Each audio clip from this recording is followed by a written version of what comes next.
Okay, there we go, everybody. Welcome. It is Wednesday, September 25th of 2024, and this is the Profitable Real Estate Agent Plan.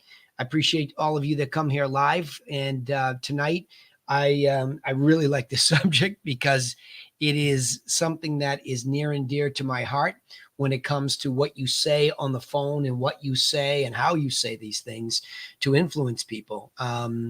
Reminiscent of How to Win Friends and Influence People by Dale Carnegie, a great book, by the way, if you want to read something that speaks to this. But also there are other books that I will mention tonight that have an incredibly powerful, profitable impact on how we do what we do here at Griffin, how I teach at the Realty Classroom, all of those places where I have learned that language matters. And so we're going to get into that tonight. So again, if this is the first time here, this is a profitable agent plan of 12 weeks. I go through it in rotation, take a couple weeks off, come back and do it all again. Why? Why do we do it like that? Because we are firm believers that it is the basics, right, that really make you profitable. And if you get distracted and you start doing all sorts of esoteric things or things you feel you should do, it's just not a plan. And what happens is you go astray. And I can say this with all authority because not only am I a coach and a trainer of all of this, I do this every day. I mean, every day. In fact, I was a few minutes late here because we're sitting there negotiating a deal that we have, and it's a lot of money on the table. And so I do this every day. And the techniques that I use are the techniques that help me get deals done. And they are all shared in this plan. It's largely a what to do and, of course, how to do it. My coaching members are in there with me. That's not a pitch for coaching. It's just to say, for those of you live, I'll always give away a little bit of how I do something, but this is largely what to do in the order within which something really happens. Of course, there's a lot more to the business than just these 12 steps when you get into the microeconomics, but these are the things that are important to me and help me be profitable and teach other agents, including many top producers. I mean, I have some incredibly great salespeople for clients in my one-on-one group. One person's doing 1.4-ish to 2 million. The other at his peak did 2.7 million and went backwards a little bit because he started hiring too many agents and didn't stay to the stuff that was profitable. So this is stuff that really top producers all the way to beginners should use, period. And that's what makes it great, right? So tonight we find ourselves in a place where we've gone through a bunch of these topics, but we find ourselves in a place where we're talking about how to influence somebody, especially over the phone. I will say this before I start.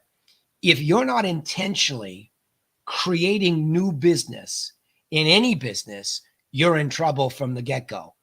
I think so many agents are sort of just allowing business to maybe come to them serendipitously, or maybe because they make enough happen that people come to them, but they're not in control of that business. Take it from somebody who has a lot of new coaching companies coming in, coaching members coming in on a regular, where that's the problem. Is yes, they're doing a lot of sales, but all of it's below the median price, so they end up giving away their commission just to compete. And so at first blush, they look to be profitable, but they're not. And when they dig in with me, they see why not. So you can't race to the bottom chasing transactions. You need to think about a lot of the things we've already discussed up until this night. One, avatar. You have to understand that when you are trying to do business with people that you don't know to make your business predictable and sustainable, it starts with an avatar or an ideal prospect, right? And that idea of that prospect is somebody who owns a property at or above the median price in the geography within which you really want to do business. Okay. I'll say it again. The ideal avatar for the profitable real estate agent, me, you, us, is somebody who owns a listing that is worth more than the median price, which you can find in your MLS, bare minimum, and above. And they own it in the geography within which you really want to do business. Not that, oh, I do business everywhere. No, where do you really want to do it? And then matching that up with your unique selling proposition of information. And we talked about those things in the previous episodes, right? And again, I think these are all recording correctly to YouTube, so you can go back and take a look at them. But that's how we start, and we're prepared. These are the people we want to talk to. This is what we're going to give them. And now tonight, this is how we're going to present that. So the language starts to come into play tonight, okay?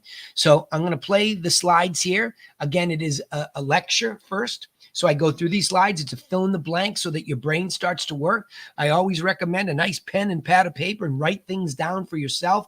This is something transformational. When you hear it, it processes and you pull it through your arm and you write it down. There's something about catching that firefly of an idea onto paper, right? So I highly recommend you do that when we do this, okay? And of course, I'll take you any way that you can be with me live tonight. So even if you're just listening in a car or in the background, wonderful. I'll take it, okay? All right, so let me start this slideshow off. If somebody cannot see the slideshow playing right now, let me know right now in the chat. Let me take a look at the chat. Oh, shoot. Sorry, after all that, you couldn't hear me, could you? Oh, shoot. I just gave a big preamble and I was babbling on and I didn't realize it was muted on Zoom. So let me just give you a quick synopsis of what I just said because it's being recorded onto YouTube as well. But the idea here tonight is that we have had a lot of build up to tonight. And so having the avatar, your ideal prospectable client, and having them be somebody who owns a listing at or above the median within the geography where you really want to do business, that's a core and fundamental principle that we really have to pay attention to, okay? You're really trying to lock in on that. That's the core. And you have to be proactive. I cannot believe how reactive agents have become, how lazy they've become. And it may not be lazy. It's just been, I think the training and coaching is just non-existent in this industry. People are going to these agencies and there's really no training on how to procure new business. So having an avatar or ideal target, and again, I don't care how new you are, old to the business, you have got to go after listings, period. And you have to learn how to do that early and often. Otherwise, you work for somebody else. If I'm a listing agent, I list that property. I tell you how much you can make. I know it's changed a lot with the buyer agency now, but I tell you how much you can make. That's ridiculous if that's your business model. You want to control the outcome. I have a lot of Canadian clients that can't wait to discount the commission because they keep sliding to the lower half of the median. And it's amazing how poorly they're performing. And that profit is getting squeezed. And that's the point of this course, right? Is that we want it to be a profitable agent plan, not something that just does transaction. This isn't a transactional at the max number. And what I was saying before when y'all couldn't hear me, I have a lot of one-on-one clients who are excellent salespeople and they do enormous volume, but it's scary how thin their profit is per deal because they'll cut their commission just to win it. They'll start to give away a lot to agents because they think agents are the answer. And now they're giving up 50 cents on the dollar. So profit has a lot to do with not just how we do it, right, correctly, but also watching that margin per deal.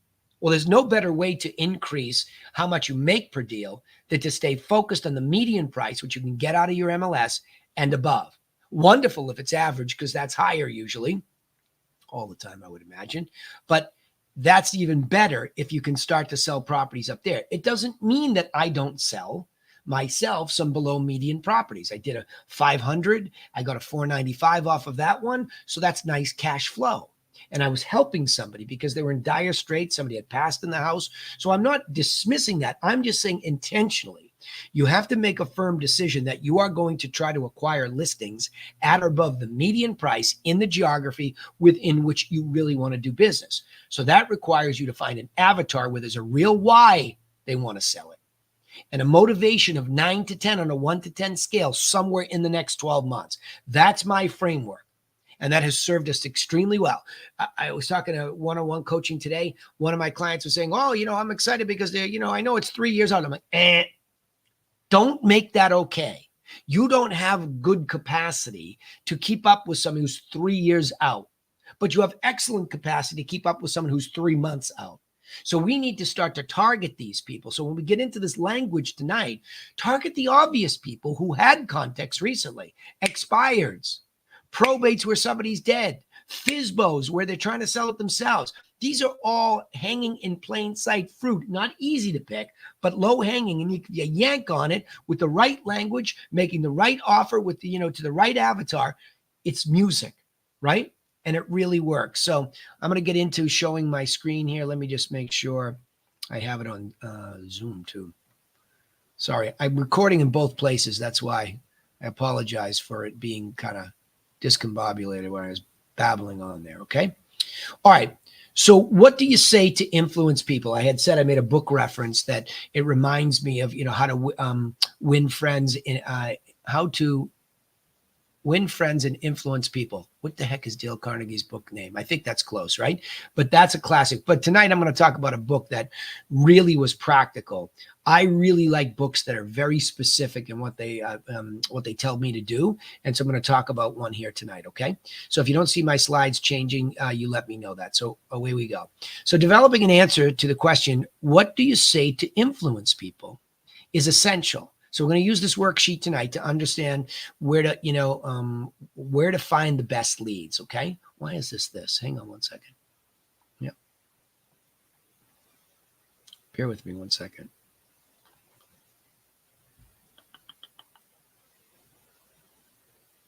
Okay.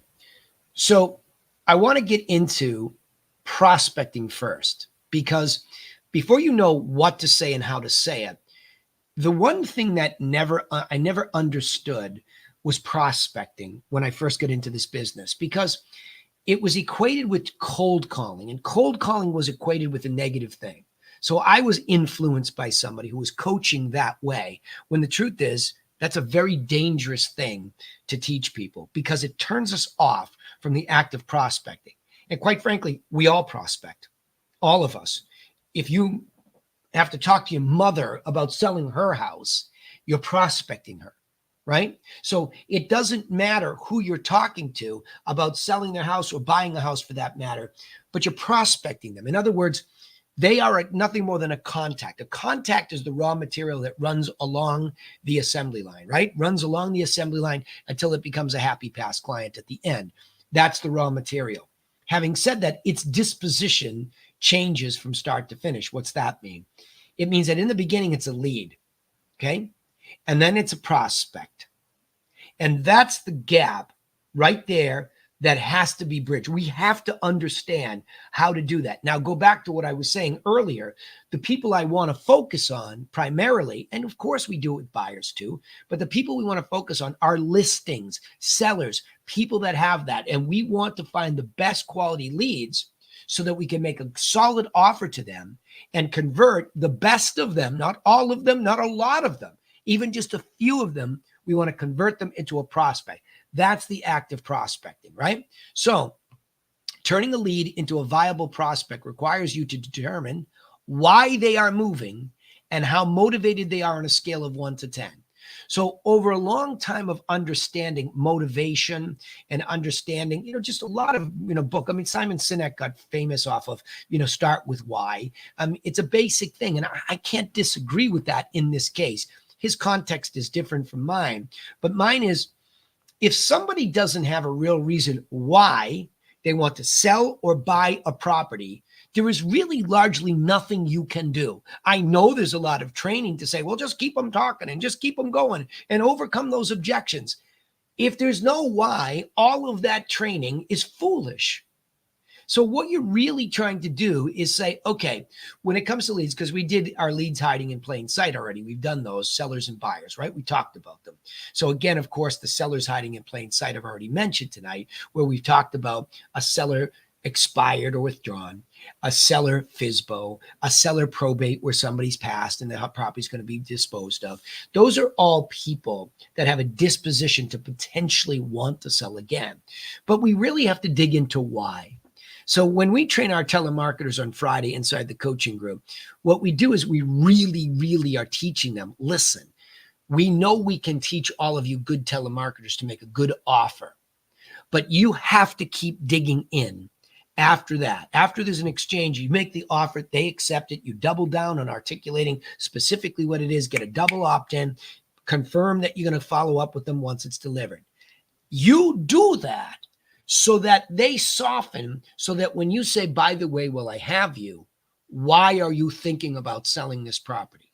Why are you thinking about buying? You can bite down on your tongue and listen and let them answer. I can't believe how many people can't wait to just keep talking over people. It's crazy. So a lot of the telemarketers, they get nervous or whatever's happening to them. They just can't shut up on the phone. And I mean sounds. Oh, yeah, those are our word whiskers.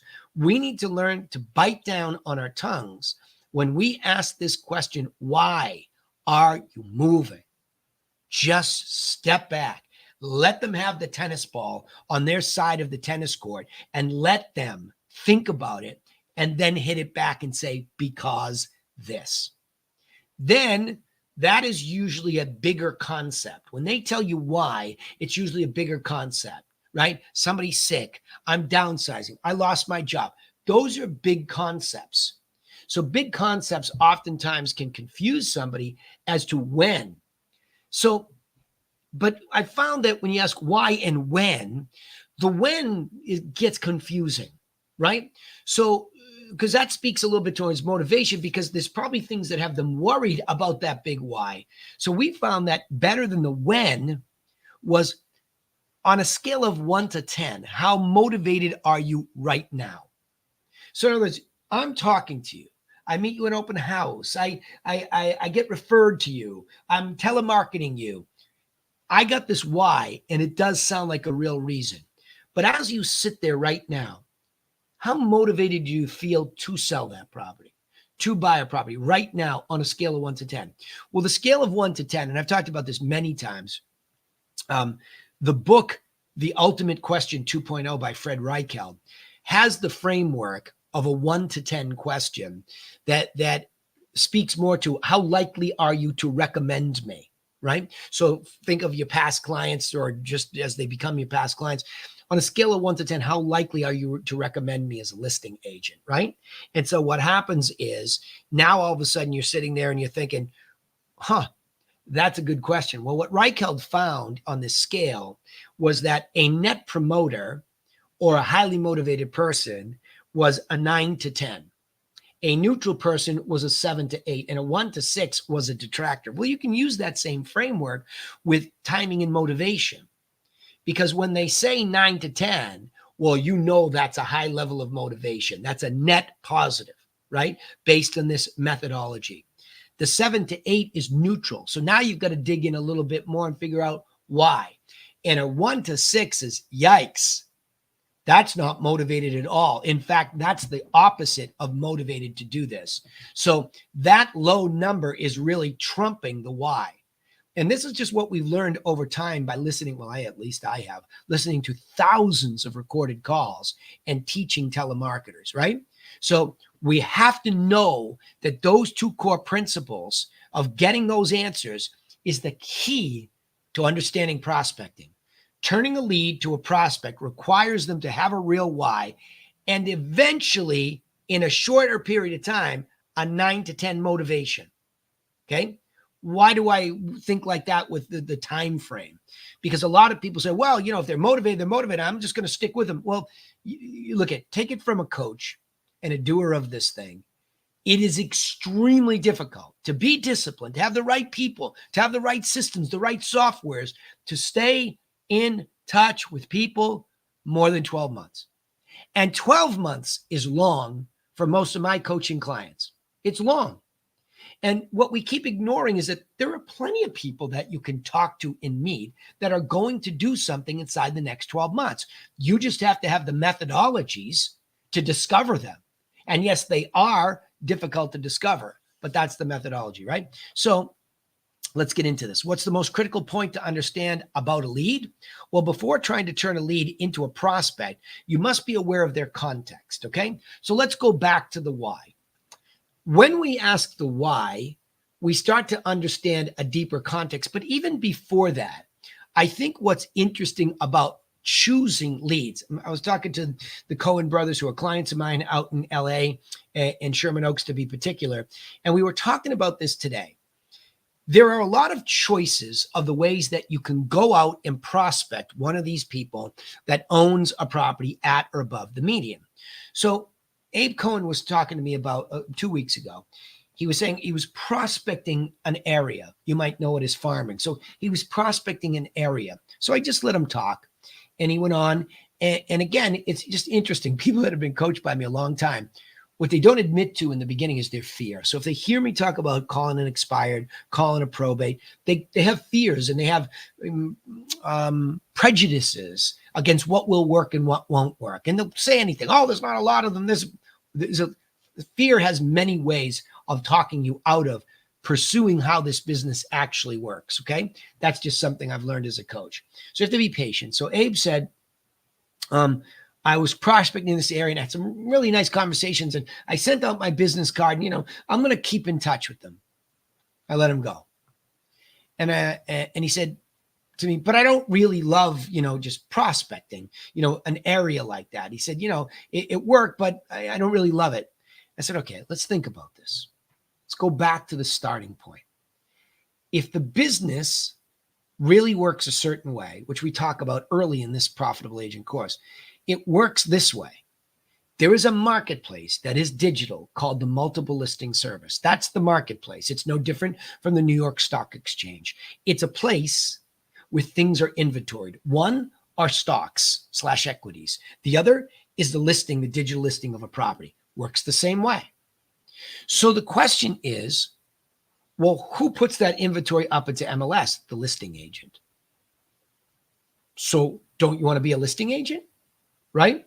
Because you control the inventory. So when you think about that, yes, I do. Okay. And you would agree, to be a profitable real estate agent, that a median and above price property is going to be more profitable than a median or less. Of course, logical, right? Because the gross is there, just assuming you have the commission rate the same, right? So, and by the way, the crazy thing about luxury is as you get up, it's easier to discount your commission and still be way ahead. Take it from a guy who's got a $3.4 million property under agreement, double-ended for 3.5%. I'm way ahead on both sides. And that's why I was able to double-ended, because I got everybody to come down and up, and I kicked in, and I'm way ahead. Okay. So that's how you think profitably per deal. So when you look at the context, let's start with, why would I call a list of people in an area who just generally own a house? Because the first distinction that I could make is that I'm going to call median and above. So I can go out, get a list company to pull a list of everybody whose assessed value at least is median and above. That would be a vast improvement on calling everybody in the area, right? So that would be the first thing. However, the only context I have is that they own a property in the desired area where I want to do business. Okay. That's also an improvement, but I got to call them all now. So why in the world would I not choose a list that is median and above and had the context to sell but failed, expireds and withdrawals? Why? I can't get away from that logic. And I couldn't when I made this decision for myself 5-6 years ago, whatever it's been now. I'm like, my gosh, Danny, that's the dumbest thing you've ever done. You're looking at this area and these things expire and withdraw, not temporarily withdraw, but withdraw, cancel. They're all free game to be called. And you're very clear that they were trying to sell. So there was some context to sell and try, and they didn't sell. So we don't know if the context changed, but at least that list is a group of people that had to sell. Now, when your expireds ebb and flow, because they do, sometimes there's a lot, sometimes there's not, I wanted to balance it off with something. So the next question to myself is, okay, if I go down that list in that same geography, what's the next greatest context to sell? Well, FSBOs are obvious because they're out there. I just don't think FSBOs are my avatar, because I think their disposition, beyond just the why and the motivation, is negative towards realtors. So I looked at the other types of things that we could look at, and probates just jump off the page to me, because people die and they die without wills, and people have to go through a process for probate, and that becomes public information, so that I can see that there's somebody that has to deal with a piece of property and sell it. Little bit more difficult because I have to do the whole county. I can't go right into neighborhoods, specific neighborhoods, like I can with expireds and withdrawals. So it's a little bit broader. I have to have an extra researcher go through and make sure there's actually a piece of real estate involved in that sale. And then we actually look at the Zillow. So if the address comes up on Zillow and there's a price, that's how we cull out the ones that are super low end, right? So it is a little bit more work, but what a wonderful juxtaposition against expireds. So now I have 2 piles of leads in the geography, been cleaned up by me to make sure they're median and above, and they have probably a bunch of them that still have context to sell in them, right? So all of a sudden with logic, I've gone in and said, I know what a prospectable looks like. A prospectable lead looks like those 2 things. And remember, I'm focused only on the seller leads in this case, because I am adamant about never going backwards to lead my business with an internet buyer lead. I don't buy any internet buyer leads, none. And I used to be very heavily weighted that way during the early digital age. It's the smartest thing I ever did, because the best buyers come from listings. They either call on those listings or they walk through the front door at an open house. And I can tell you, sitting here with multiple, my team's about to double end one of my listings. I double ended the one that's under agreement. I'm thinking of another one that I double ended. I can't believe how many buyers just love to come off their phone straight to an open house. So I don't need, once I start to get good at this stuff, of course I have past clients who want to buy something and they want to sell and buy. Of course, at this point in my career, I have that luxury. I'm not saying don't do the buyers. I'm not saying that. In fact, when you focus on sellers, you're going to find a lot of them, their context is to buy something else. And that's why they're moving, right? So that's what it means to be in context. But when you get into the discussion with them, that the context that I reference is for you to make a determination of which leads are the obvious ones to go after first. But when you get into it with somebody in a script, and I promise you, I'll go through some scripting language and I'll talk about a book that's influenced me and how to dig in. But I want you to learn that when you're talking to somebody, you have to dig into their personalized context too. Oh, you expired, but why were you on the market in the first place? I'm downsizing. Why were you downsizing? Where are you going? Those are all contextual things that are hyper relevant to that person. And you need to know those things so that you can offer the proper guidance. A lot of people during COVID, especially, they stopped trying to sell. They canceled or withdrew because they couldn't find a place to go to because the inventory was shrunken everywhere. Well, now it's starting to expand.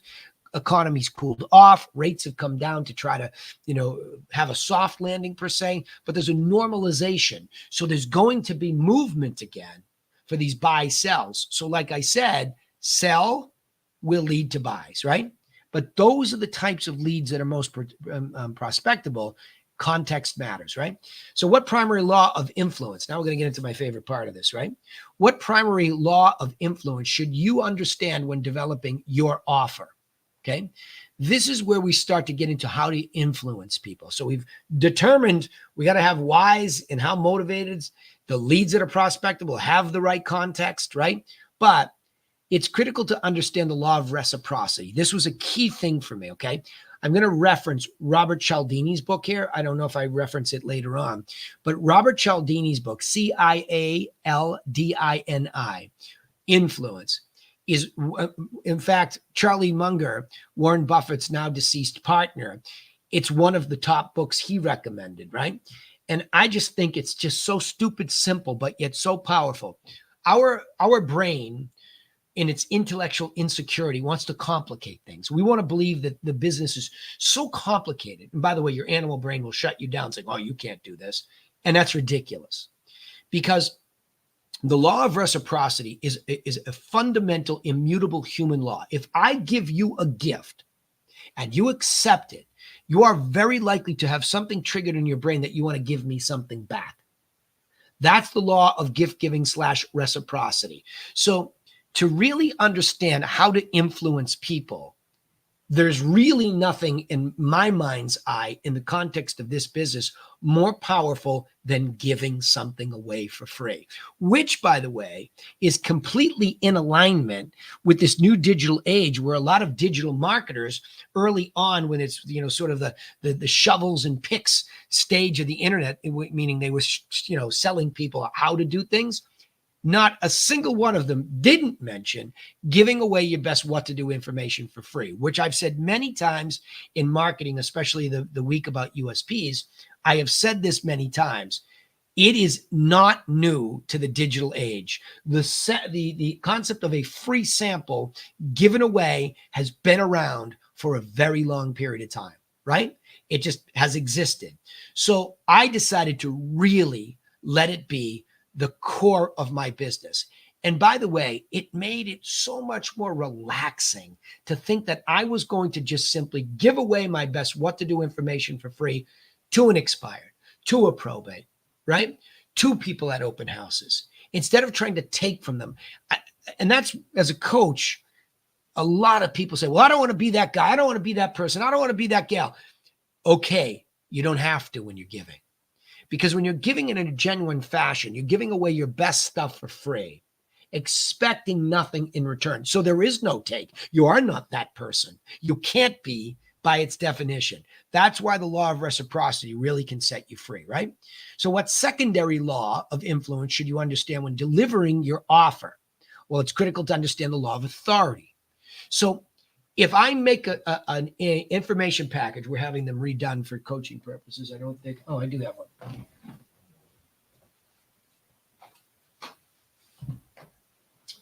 So at least I have some of it here. When I am giving you information for free, that includes a 7-step plan, an analysis or whatever I'm giving you, I'm telling you as an authority, you need this information to succeed selling or buying. With or without me, you need this, right?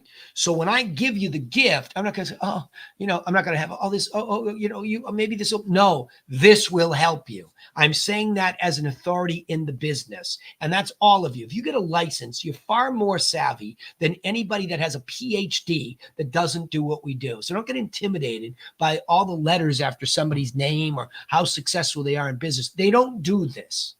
We do. So when we organize information for them and we give them pictures and details of properties that sold around them straight from MLS, just like realtors, when we give them a 1-page statistical market update to show them all the stats in the current direction of market pricing, when we give them a 7-step plan that we customize for our clients to help them sell for top dollar, it is really important stuff for them. Now, what's missing is me and my insight, sure, but I'm going to give this to you and I'm going to tell you with or without me, you need this. So a gift given with some sense of authority that this is going to help them, that really changed the way we started to do our scripting, right? Because we would teach our telemarketers, you got to have a little baritone in your voice. You can't sound like a Disney character with a whole bunch of question marks after everything you say. We want you to believe in this package. So it does take some training to say, listen, this is why it matters to these people. Because if they don't know what's sold around them, they can't start to make those differentiations. They can't start to accept our advice to do this, fix that, do that, to be competitive, right? There's so much in here that they need to know, and they should be educated by an authority, even if I'm just giving it to them without my insight, right? Now, how will you know for certain whether a lead is prospectable? Well, using a script, okay, allows you to eliminate your human discretion. So let's get into this too. I'll go back to Abe Cohen's example. When I was talking to him, it's interesting. There's a lot of stuff that he follows to the letter, but when it came to me pushing he and his brother Donnie to prospect, he was cheating. And what he was doing was using his own human discretion to say, well, if I just build some rapport with these people and I tell them about my resume, and that's what everybody does, and it just doesn't work in a big way. Yes, you can win some people like that, but it's not a system. It's not part of a profitable agent plan. It's just human discretion where you're winging it. You're a hobbyist when you behave like that, it turns out, right?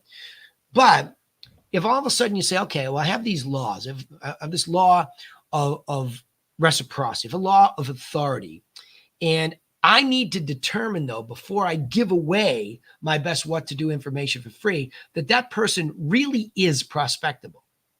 So how am I going to know that over a phone? How am I going to know that in an open house? And so we have to begin to become scripted and the way that we ask people questions to determine this. So now you can go back to my first slide and you can say, for example, let's go to an open house. I won't even go to telemarketing yet because telemarketing is easier because you can read a script right off the screen, right? And you should. People go, I don't want to sound like I'm reading. Well, you don't when you read it.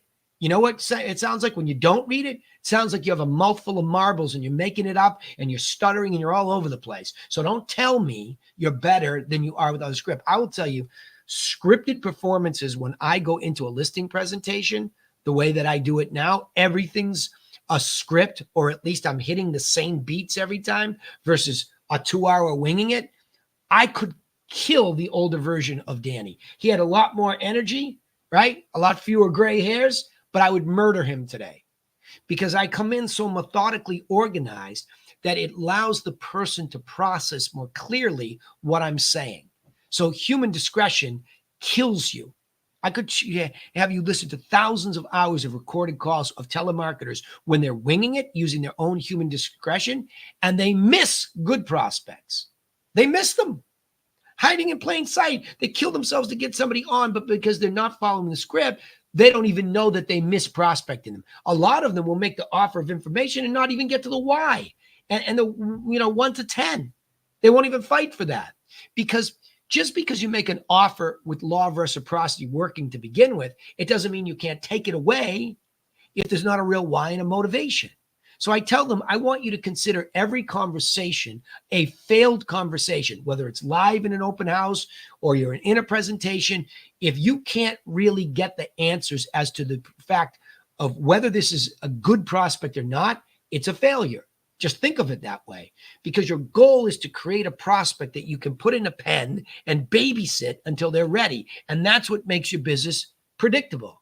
Every top producer I coach, they're just trying to skim the cream of who's now. That's all they're looking for. It's insane. They're not building anything in the future. No wonder why they're all exhausted and anxious and all freaking out all the time, because nobody's building relationships with prospects that lead to now business 2 months from now, 6 months from now, 12 months from now, right?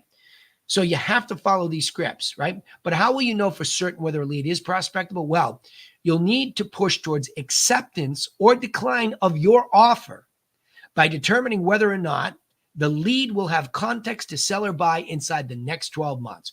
So in other words, let me read the script to you, okay? I won't read it because I know it. Paul, this is Danny Griffin calling from Griffin Realty Group. The reason I'm calling is because I noticed your beautiful home online and I noticed it didn't sell. So I'd like to send you some information that will help you sell it the next time. May I do that? Authoritative sound, right? Yes. Great. May I confirm the mailing address is 123 Main Street, Seattle? Is that correct? Yes. Wonderful. Listen, Paul, we take the time to customize this package of information, and it's going to include pictures and details of properties that sold around you straight from MLS, just like realtors. It will also include a one-page statistical market update to show you the exact direction of current market pricing. And as a bonus, Paul, I'm going to include the 7-step plan that we customize for our clients to help them get top dollar. May I send that? So I didn't just take the first yes in the confirmation and go from there, because we learned that was too flimsy. We want a double opt-in. We bought the time by offering you this thing to explain what the thing is. Yes, yes, wonderful. Paul, like I said, we take the time to customize it, so I want to make sure it arrives. What's the best time and day after, say, Wednesday next week to call to see that it got to you? So we make a big deal. We are going to take the time to customize this. I do want to make sure it arrives. So what's the best day and time? Now we've locked in, hopefully, an appointment, okay? And I want my telemarketers to start to really lean in a little bit more on that, because the hardest thing to do is get somebody back on the phone.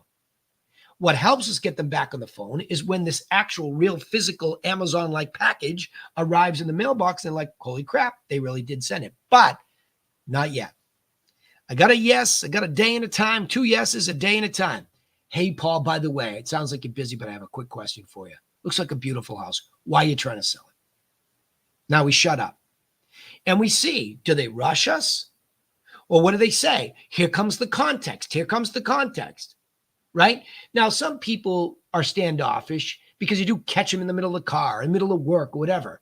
So you want to move through it quickly. And I just assumed Paul was a busy guy. So I threw in one little quick quip. It sounds like you're busy, but I have a quick question for you. Looks like a beautiful house. Why are you trying to sell it? Because I now need to hear a real why. Or I'm going to take the end of the string that's attached to my gift and I'm going to pull it back. Right? Because if I don't hear a real, well, I was just, guy's a friend of mine. I wasn't really trying to sell it. Oh, really? So you don't really have a reason why you want to sell it inside the next 12 months? No. Well, listen, this information's not going to be relevant to you then. I won't bother sending it to you and confusing you, right? That's it. Because it's not a prospect. And I'm not desperate for somebody who's not going to fit the mold because I need them to be excited when this thing arrives. I need them to open it up and consume it and respect me for having done what I said I was going to do, was curate, organize, and productize this information in an information product and send it to them and make it be helpful. I need that to be accepted. I need that to meet with somebody who's going to make a decision because it is information that gets tired. I mean, you really think somebody's going to get, excited about reading about conditioning and staging if they're 36 months out? No. So it's not a prospectable because the lead doesn't have that context to sell or buy inside the next 12 months, right? All right. Now, what I recommend beyond that, because I went through that pretty quickly there in the end, what I recommend beyond that is you get a copy of Robert Cialdini's book, Influence, and you learn about all of the laws of influence. Because in our scripts, when I said because, that's a trigger word that he talks about in his book. Because is a trigger word, so we don't drop it. I saw your beautiful home online. That is the law of likability. If I compliment your house, I'm indirectly complimenting you. That makes me a likable character. That's infused in there. So there are so many things. Now, again, laws of influence can be used in a nefarious way to hoodwink somebody or a benevolent way to really get this person to understand you need this stuff, right? So I would recommend you read the whole book, and I think that will really be helpful. Okay. All right, let's go to Q&A. That does it for tonight's lecture piece. Let me just remove this a little bit, clean up where we are. Questions from all of you or any of you tonight?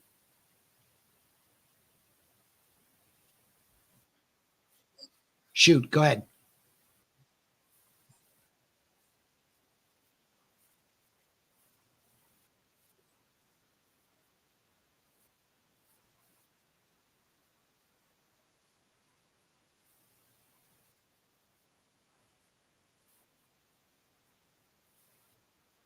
Yeah, I think I'm just, in that framework of, 1 to 10, because that's what the book was, right?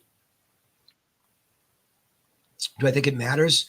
0 would tell you you have 0 interest, right? Mm-hmm. I'd just stay in the 1 to 10. Yeah. Yeah. Because 0 is not really, relevant at all. 1 just would show you how low they are. Hey, Steve, is it better to mail or FedEx the package? Great question. Grant FedExes all of his. That's a high standard. So the highest standard is to FedEx them because then it arrived. There's no BS.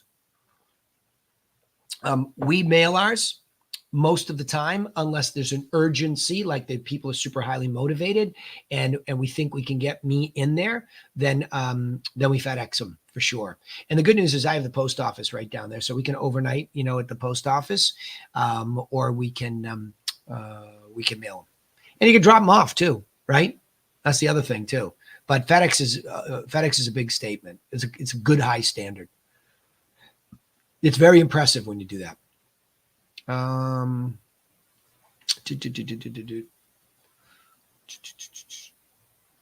Yeah, let me see. Let me give you guys a recording here. I see that some people want the recording. I know Paul likes to give the recording to his folks. So let me see if I can't go in and get a link to this one where this is going to be. And I will put it right now into the chat. So there you go. Anybody looking for a recording of this, it will be at the end of that link there. So go into the chat there and grab that link now, okay? Because that's where it's going to be for this particular course tonight. So you have to click on it because once it's gone, it's gone. Other questions tonight? Amy, Alex, Steve, Andre, anybody in particular? Otherwise, we will call it a night. Okay, hearing that. Oh, go ahead. Go ahead, Andre.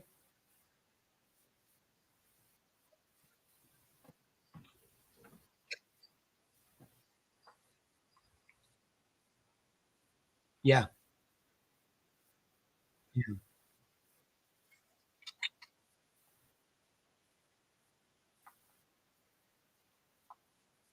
Yeah. Yeah. Well, what I think it does, Andre, Andre, in the context of talking to a seller too, it shows their animal brain very clearly what your unique selling proposition is, that you're organized. And where that comes from is first by starting here with me and just saying, hey, let's just get up above the business and let's just be logical about how it works. There's no denying the simplicity of it is if there are no listings, there's no reason for MLS, right? So that's the whole premise. Okay, great. Who controls those listings? A listing agent. Great. How do I become a listing agent? You find people that have the context to sell and you make them an offer that should start with empowerment and information and reciprocity. So you draw them in and they see you as unique. It's just all logic when you really think about it, right? But what it really is, Andre, is incredibly good time management. That's what it turns out to be. So I made a quick quip about the old Danny who was much younger, but much more testosterone driven and excitable and, enthusiastic. I mean, I brought my enthusiasm to people. He was very, very much less organized in the way that it worked. But again, I had to understand it too. So, I mean, I've been the crash test dummy for a long time. I was trained in a systematic approach, but that wasn't really a great system either. And it stopped, it never really solved the way that we would just go get particular listings at a profitable number. It was sort of more of a blast of marketing. So it takes a long time to understand, but really the only thing that I had to do was think logically about that. And then if I were the seller, what would I want to do? Now, let's go back to the time management. If I go in and I have beats, I mean, for my telemarketers, they can be on a phone and on and off very quickly. Make a very clear offer, get mostly no's, because that's what it is, but a few great yeses. And then move it along the assembly along what's next. Okay. Fulfillment, fill the package, send it or FedEx it like Steve asked, right? That gets out there. Get the person back on the phone. What's next? Danny does a drive-by, takes a picture, sends it. Shows proactivity. Oh, he saw it. He loves it. Oh, all right. Send him in next Tuesday. Great. Next Tuesday night, 7:00, I'll be in Charlestown and I will give you insights on what to do and what not to do. Sounds like you might be interested in renting it. Why not sell it? What happened here? Right? And just get into the context and see if I can help. So it really is just a logical thing, but everything is so time managed. We just don't waste time. 30 days is up. It's time for a listing review. Here we go. Here's the listing review, right? And you move along the line and you start to really get into it. So, this is the process of time management. And I think that's the thing to keep in mind. If you're talking to a seller and you can show them a simple infographic with 7 steps, that's not rocket science and they can all get it. And that is what you're going to execute, right? So that's the best takeaway from an organized business, not just to be profitable per deal from the start like you, but also to eventually time manage. I have top producers that are all over the place with the way they do things, and they're super successful to the extent that they sell a lot. But my God, their time management's horrible. Anxiety is running the business. They're running around like thinking, especially the top producers always think, if I get 5 agents and they work for me and I give them my leads, that'll be it. Nope. I have top producers going backwards in a hurry when they do that. So everything is about how does it work at the optimal, profitable way? And then you put the team together that way, right? So,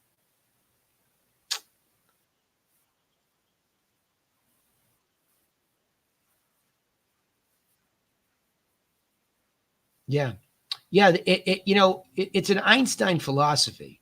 And Occam's razor too, OCCAMS apostrophe S. Occam's razor is a little bit more of a scientific approach, but it's the same thing that Einstein preached too, which the simplest solution is usually the best. And so it's like a detective work too. And it turns out that's true. And I said something very quickly earlier, and I'll go back to it again. We have incredible intellectual insecurity. There's something about us that feels like inferior intellectually in certain circumstances, especially when we don't really know something. And that makes us believe that somebody else is so smart and they're so genius. No, they're not. It turns out it's the people that work really diligently at something, figure out how it actually works. And what they find out is, wow, it's all simple, right?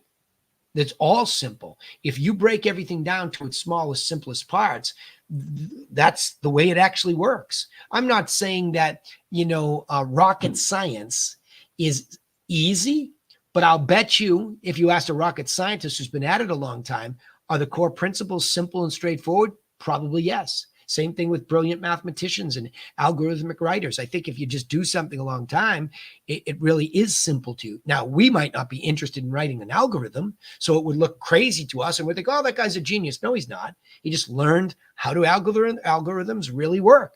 Okay, they're based on the fundamentals of math. Okay, how fundamental is the math? A minus B equals C kind of stuff. So you just can keep breaking something. Now, I call it chunking it up because at the end of the day, once you discover it, you chunk it up for people and say, okay, don't get caught in the microeconomics. There are plenty of those to deal with, but see the big pieces first. And I think that's what's cool about business in any sense. You can break it down that way and then explain it simply. All right. Yeah, you're welcome. Anything else? Are we good? Okay. Have a good night, everybody. Masterminders, I'll see you tomorrow. Have a good night. Good night. You bet you.